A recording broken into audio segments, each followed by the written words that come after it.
Bien, bienvenue à toutes et à tous sur cette nouvelle vidéo, encore une fois aujourd'hui consacrée à la fonction si, mais on va aller un petit peu plus loin. Cette fois, on va parler de la fonction si imbriquée.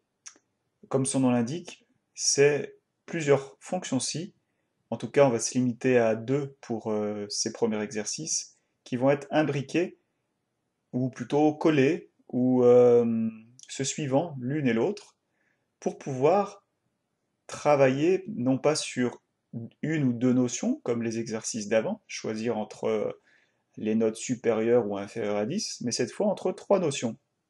Je vous les montre, dans cet exercice, il y aura cette première notion monsieur, madame et mademoiselle.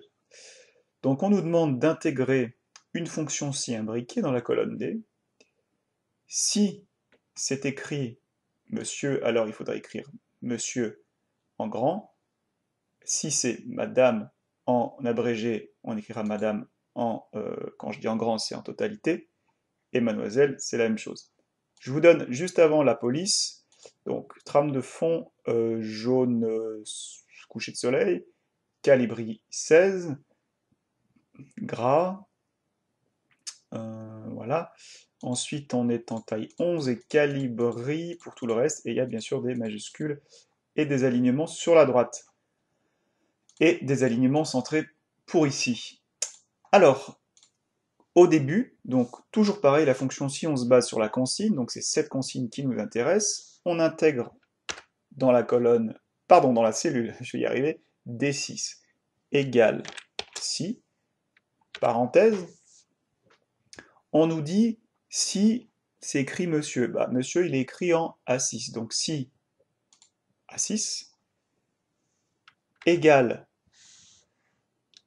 on met les guillemets, MR, le point virgule qui veut dire alors je veux écrire monsieur en totalité.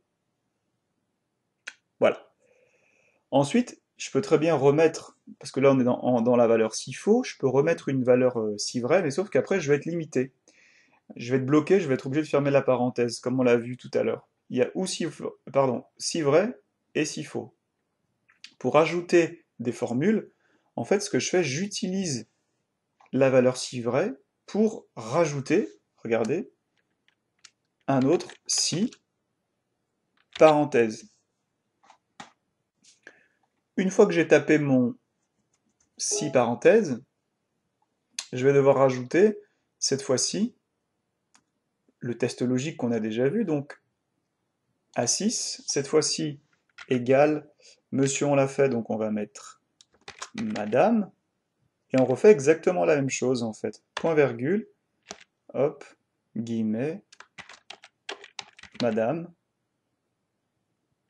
Et là, cette fois-ci, on ne va pas réouvrir une fonction si. Pourquoi? Parce qu'on a encore une seule donnée à mettre, et cette donnée, on va pouvoir la mettre dans la valeur s'il faut. Alors, c'est la même chose. Je ne vais pas réécrire A6, mais si Excel ne perçoit pas qu'il y a écrit monsieur, si ensuite il ne perçoit pas qu'il y a écrit madame en abrégé, alors, ça sera à la fin, s'il perçoit ni ça, alors il lui restera comme solution le d'écrire, pardon, mademoiselle. Et j'ai oublié le guillemet. Et je vais fermer une, deux, parenthèses. Et je vais faire entrée. On peut voir monsieur. J'utilise la poignée de recopie et je vérifie madame et mademoiselle. Je vous donne rendez-vous tout de suite pour le second exercice dans la même vidéo. A tout de suite. Alors cette fois-ci, la fonction si imbriquée va nous être utile pour gérer différents chiffres, différentes formules. Nous avons donc la consigne suivante, le directeur de l'entreprise vous demande de créer un tableau, pardon, petite faute, Excel ci-dessous, et ensuite de lui permettre de calculer les primes pour les salariés avec différents critères. Les salariés sans enfants ont droit à une prime, 50 €. Les salariés entre 1 et 2 ans ou 2 enfants, 75 € de prime par enfant. C'est très important de le souligner, faites attention pour le calcul. Et ensuite, on nous dit, les salariés ayant 3 enfants ou plus, eux, ils auront une prime aussi par enfant, mais de 100 euros. Donc le calcul va débuter de la façon suivante. Égale si. Alors il me l'écrit en rouge, tenez-en pas compte, c'est parce que je devais avoir une mise en forme rouge juste avant, donc voilà, il n'y a aucune raison que chez vous que ça soit en rouge. Le test logique va nous parler du nombre d'enfants. Donc je clique dans B19, et on nous dit, voilà, test logique, qu'est-ce qu'on va pouvoir choisir? Alors il y a différentes façons de l'amener.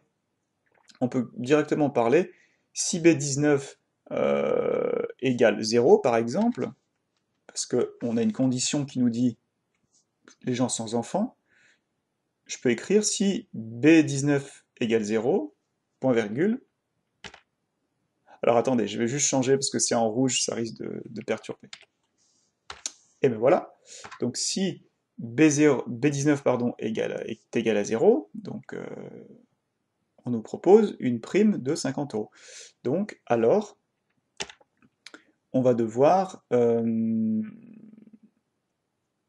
alors 50, on peut mettre, ou au lieu de 50, au lieu de le taper, on peut le sélectionner ici. Alors, hop, cette cellule, n'oubliez pas de la bloquer.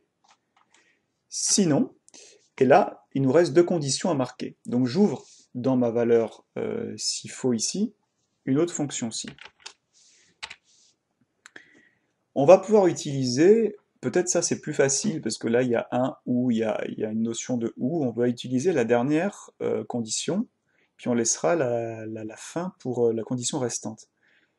Donc les salariés ayant 3 enfants ou plus, donc si toujours, on est toujours avec B19, si B19 est supérieur ou égal à 3, alors moi ce que je souhaite c'est que B19, la formule, soit multipliée par 100. Et je le bloque. Ça veut dire qu'on nous dit 3 enfants ou plus, 100 euros de prime par enfant. Donc je suis bien obligé de multiplier cette prime-là par le chiffre présent ici. Mais attention, si c'est supérieur ou égal. Ensuite, j'utilise la dernière valeur, s'il faut, pour parler des salariés ayant un ou deux enfants par prime. Sinon, donc je vais utiliser là, ce qui va rester, si Excel n'arrive pas à placer dans l'un de tout ça une formule, alors il va me rester le B19 à multiplier par, finalement, cette notion-là, F4. Et je fais entrer. Pardon, je ferme la parenthèse et je fais deux parenthèses et entrer. J'utilise la poignée de recopie, on va vérifier. 50 euros, pas d'enfant. Un enfant ou plus, 75 euros. Deux enfants, 75 fois 2, ça fait 150. Un enfant, 75 euros. 5 enfants, 500 euros. Parce que 100 euros par enfant. Comme il y a 5 enfants, ça multiplie. 3 enfants, 300 euros. Et 2 enfants, 1 ou 2, c'était 75 euros pour un enfant, donc 150 euros pour 2 enfants, c'est tout bon. Vous pouvez, alors moi je l'avais mis en rouge tout à l'heure pour qu'on voit bien, ça c'est ce qu'on appelle une formule de si imbriquée, toujours, mais avec une notion à l'intérieur de calcul mathématique. Voilà, donc je vous laisse mettre pause, je vous laisse refaire, je vous laisse réessayer même vous-même avec d'autres données, et vous allez voir que normalement ça fonctionne. Parce qu'une fois qu'on a intégré une formule, imaginons, voilà, Bonnie, elle a un troisième enfant dans l'année, plutôt que de tout retaper le calcul, ici il suffit de faire supr, taper 3, entrer, et là immédiatement, sa prime de l'année qui suivra sera différente. Ce sera 300 euros et non de hop, 150 euros pour deux enfants. Voilà l'utilité d'intégrer les calculs à la base. J'espère que cette vidéo vous aura plu, je vous souhaite un bon visionnage et à bientôt. Au revoir.